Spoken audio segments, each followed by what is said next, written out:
Progress and Poverty, we're reading page 115 to 128, I believe, which is the end of that chapter, the chapter that we're in the middle of. Okay, 115. According to Buckle, the pressure of population upon subsistence that has produced the want, and the want the tyranny, says of the Reverend William Tennant, a chaplain in the service of the East India Company, writing in 1796, 2 years before the publication of the Essay on Population, quote, "When we reflect upon the great fertility of Hindostan, it is amazing to consider the frequency of famine. It is evidently not owing to any sterility of soil or climate. The evil must be traced to some political cause, and it requires but little penetration to discover it in the avarice and extortion of the various governments. The great spur to industry, that of security, is taken away. Hence no man raises more grain than is barely sufficient for himself, and the first unfavorable season produces a famine. The Mongol government at no period offered full security to the prince, still less to his vassals, and to peasants the most scanty protection of all. It was a continued tissue of violence and insurrection, treachery and punishment, under which neither commerce nor the arts could prosper, nor agriculture assume the appearance of a system. Its downfall gave rise to a state still more afflictive, since anarchy is worse than misrule. The Mohammedan government, wretched as it was, the European nations have not the merit of overturning.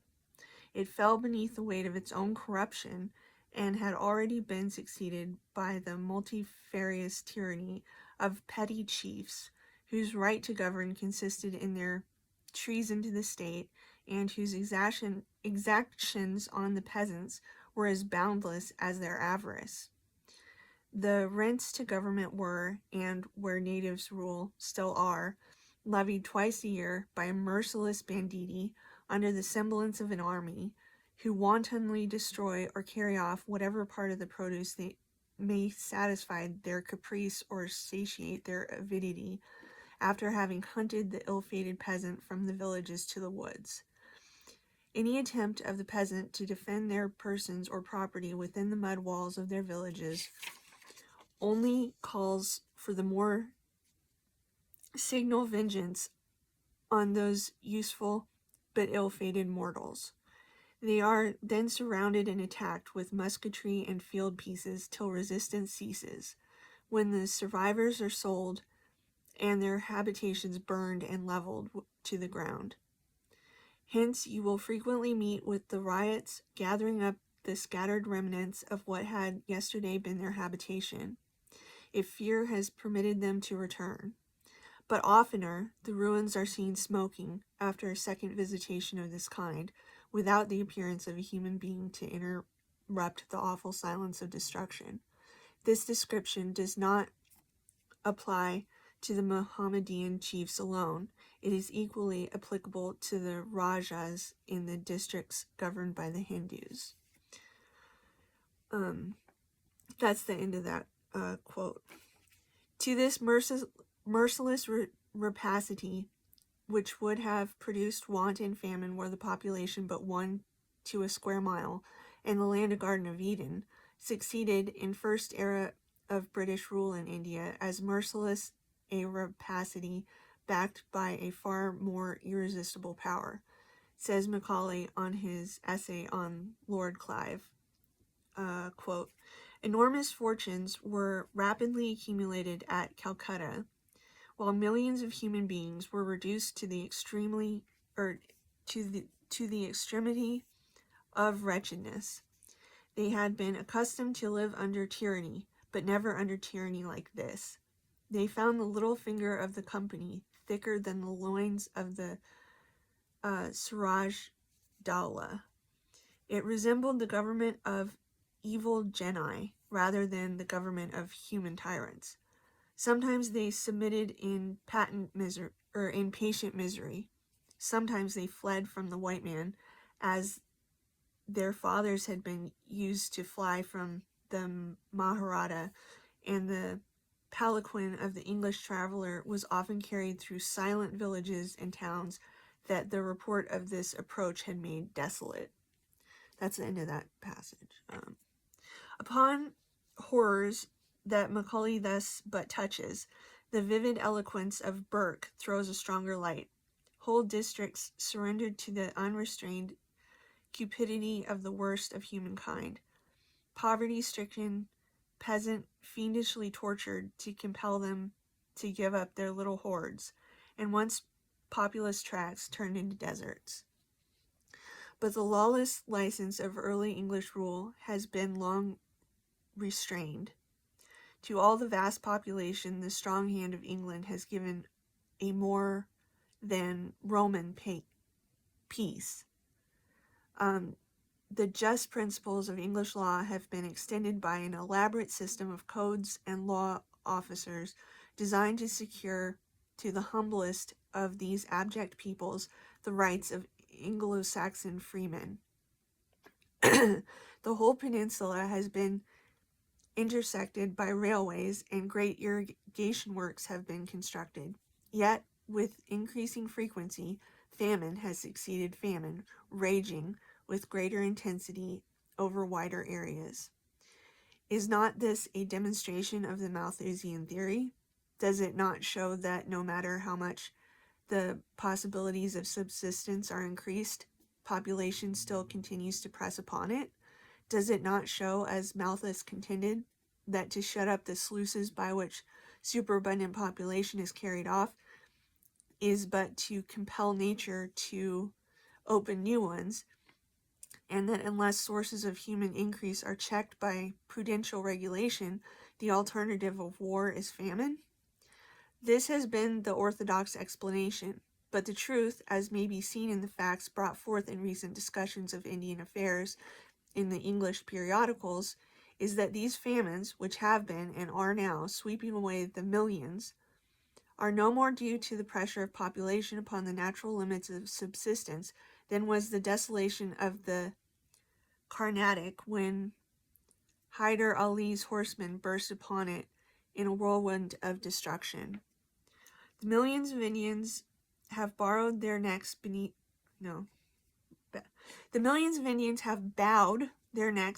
the yokes of many conquerors. But worst of all is the steady, grinding weight of the English domination, a weight which is literally crushing millions out of existence, and, as shown by English writers, is inevitably tending to a most frightful and widespread catastrophe. Other conquerors have lived in the land, and though bad and tyrannous in their rule, have understood and been understood by the people. But India now is like a great estate owned by an absentee and alien landlord.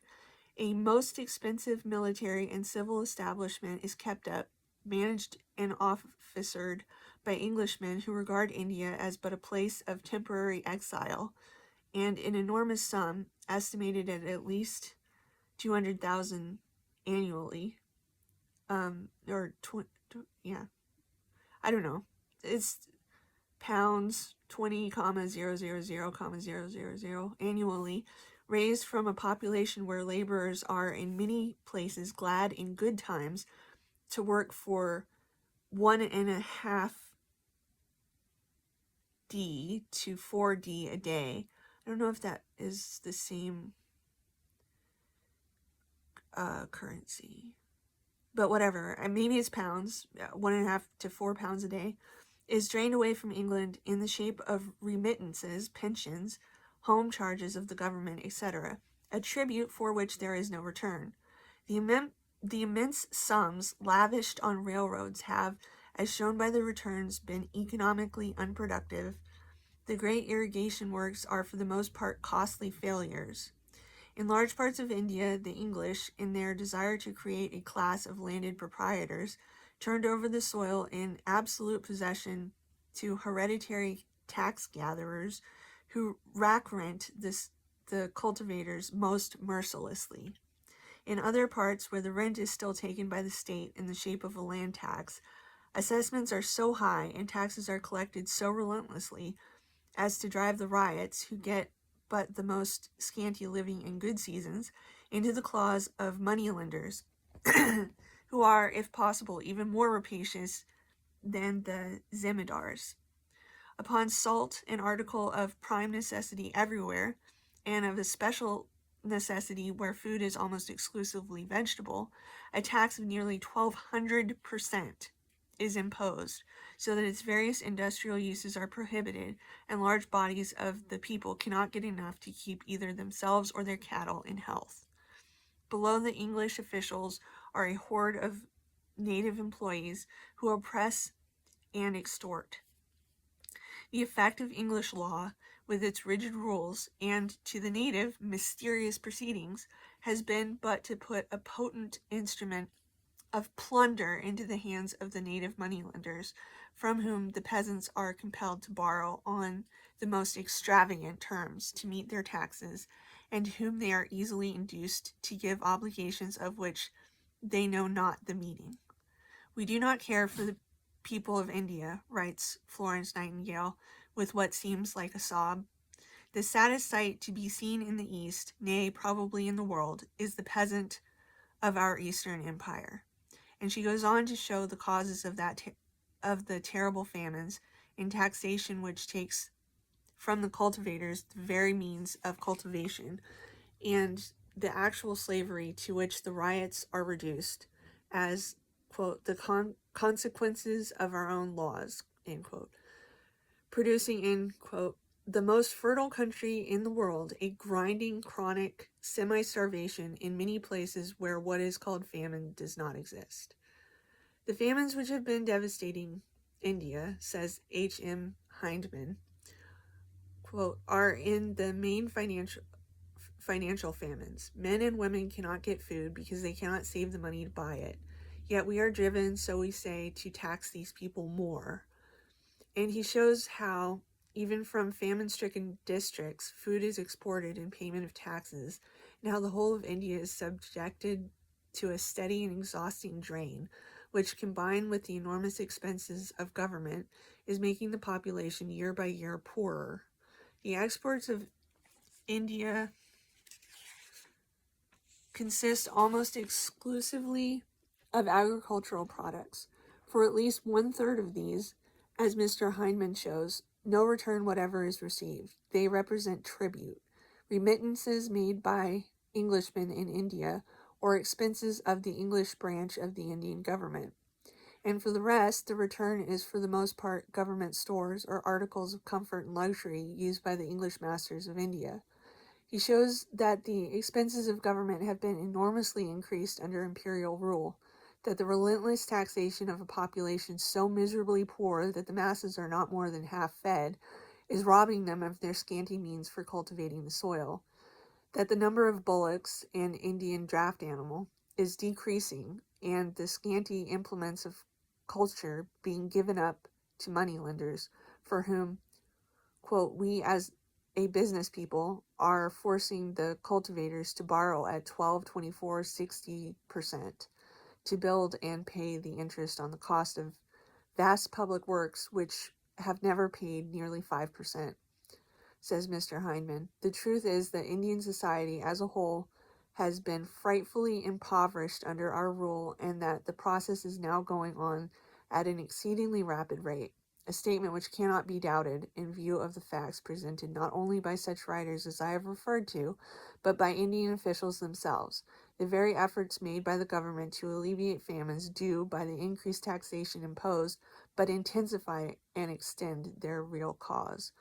Although in the recent famine in southern India, 6 millions of people, it is estimated, perished of actual starvation, and the great mass of those who survived were actually stripped, yet the taxes were not remitted, and the salt tax, already prohibitory to the great bulk of these poverty-stricken people, was increased 40%, just as after the terrible Bengal famine in 1770, the revenue was actually driven up by raising assessments upon the survivors and rigorously enforcing collection. In India now,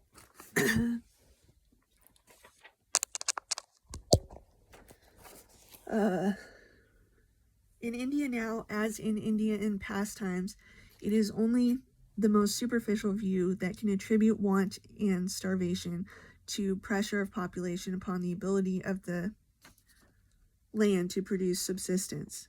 Could the cultivators retain their little capital?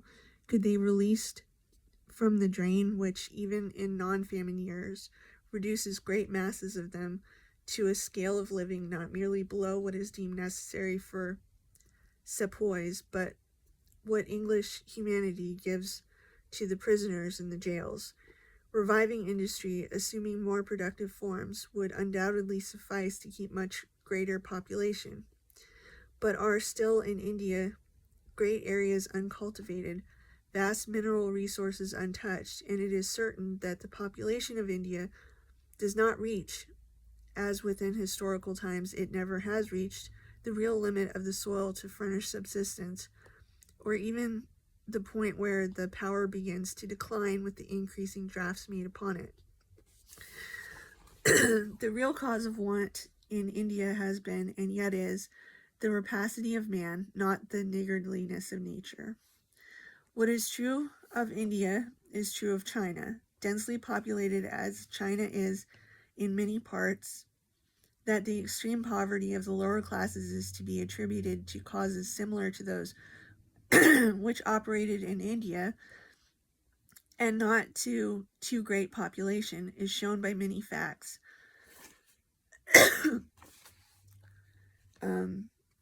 Insecurity prevails, production goes on under the greatest disadvantages, and exchange is closely fettered. Where the government is a succession of squeezings, and security for capital of any sort must be purchased of a mandarin, where men's shoulders are the great reliance for inland transportation, where the junk is obliged to be constructed so as to unfit it for sea boat, where piracy is a regular trade, and robbers often march in regiments, poverty would prevail, and the failure of a crop result in famine, no matter how sparse the population. That China is capable of supporting a much greater population is shown not only by the great extent of uncultivated land to which all travelers testify, but by the immense unworked mineral deposits which are known to exist. China, for instance, is said to contain the largest and finest deposit of coal yet anywhere discovered. How much the working of these coal beds would add to the ability to support a greater population may readily be imagined. Coal is not food, it is true, but its production is equivalent to the production of food. For not only may coal be exchanged for food, as is done in all mining districts, but the force evolved by its consumption may be used in the production of food, or may set labor free for the production of food. Neither in India nor China, therefore, can poverty and starvation be charged to the pressure of population against subsistence. It is not dense population, but the causes which prevent social organization from taking its natural development and labor from securing its full return, that keep millions just on the verge of starvation, and every now and again force millions beyond it. That the Hindu laborer thinks himself fortunate to get a handful of rice, that the Chinese eats rats and puppies, is no more due to the pressure of population than it is due to the pressure of population than it is due to the pressure of population that the Digger Indians live on grasshoppers, or the Aboriginal inhabitants of Australia eat the worms found in rotten wood. Let me be understood. I do not mean merely to say that India or China could, with a more highly developed civilization, maintain a greater population, for to this any Malthusian would agree. The Malthusian doctrine does not deny that an advance in the productive arts would permit a greater population to find subsistence, but the Malthusian theory affirms, and this is its essence, that whatever the capacity for production, The natural tendency of population is to come up with it, and in the endeavor to press beyond it, to produce the use of the phrase of Malthus, that degree of vice and misery which is necessary to prevent further increase, so that as productive power is increased, population will correspondingly increase, and in a little time produce the same results as before. What I say is this, that nowhere is there any instance which will support this theory, that nowhere can want be properly attributed to the pressure of population against the power to procure subsistence in the then existing degree of human knowledge, that everywhere the vice and misery attributed to overpopulation can be traced to the warfare, tyranny, and oppression which prevents knowledge from being utilized and deny the security essential to production. The reason why the natural increase of population does not produce want, we shall come to hereafter. The fact that it has not yet anywhere done so is what we are now concerned with. The fact is obvious with regard to India and China. It will be obvious too when we trace to their causes the result which on superficial view are often taken to proceed from overpopulation. Ireland, of all European countries, furnishes the great stock example of overpopulation. The extreme poverty of the peasantry and the low rate of wages there prevailing, the Irish famine and Irish emigration are constantly referred to as a demonstration of the Malthusian theory worked out under the eyes of the civilized world. I doubt if a more striking instance can be cited of the power of a pre-accepted theory to blind men as to the true relations of facts. The truth is, and it lies on the surface, that Ireland has never yet had a population which the natural powers of the country in the existing state of the productive arts could not have maintained in ample comfort. At the period of her greatest population, 1840 to 1845, Ireland contained something over 8 millions of people, but a very large proportion of them managed merely to exist, lodging in miserable cabins, clothed with miserable rags, and with but potatoes for their staple food. When the potato blight came, they died by thousands. But was it the inability of the soil to support so large a population that compelled so many to live in this miserable way and exposed them to starvation on the failure of a single root crop? On the contrary, it was the same remorseless rapacity that robbed the Indian riot of the fruits of his toil and left him to starve where nature offered plenty. A merciless banditti of tax gatherers did not march through the land plundering and torturing, but the laborer was just as effectually stripped by as merciless a horde of landlords, among whom the soil had been divided as their absolute possession, regardless of any rights of those who lived upon it. Consider the conditions of production under which this 8 million managed to live until the potato blight came. It was a condition to which the words used by Mr. Tennant in reference to India may appropriately be applied. The great spur to industry, that is that of security, was taken away. Cultivation was for the most part carried on by tenants at will, who, even if the rack rents which they were forced to pay had permitted them, did not dare make improvements which would have been but the signal for an increase of rent. Labor was thus applied in the most inefficient and wasteful manner, and labor was dissipated in aimless idleness that, when any security for its fruits would have been applied unremittently. But even under these conditions, it is a matter of fact that Ireland did more than support 8 millions. For when her population was at its highest, Ireland was a food exporting country. Even during the famine, grain and meat and butter and cheese were carted for exportation along roads lined with the starving and past trenches into which the dead were piled. For these exports of food, or at least for a great part of them, there was no return.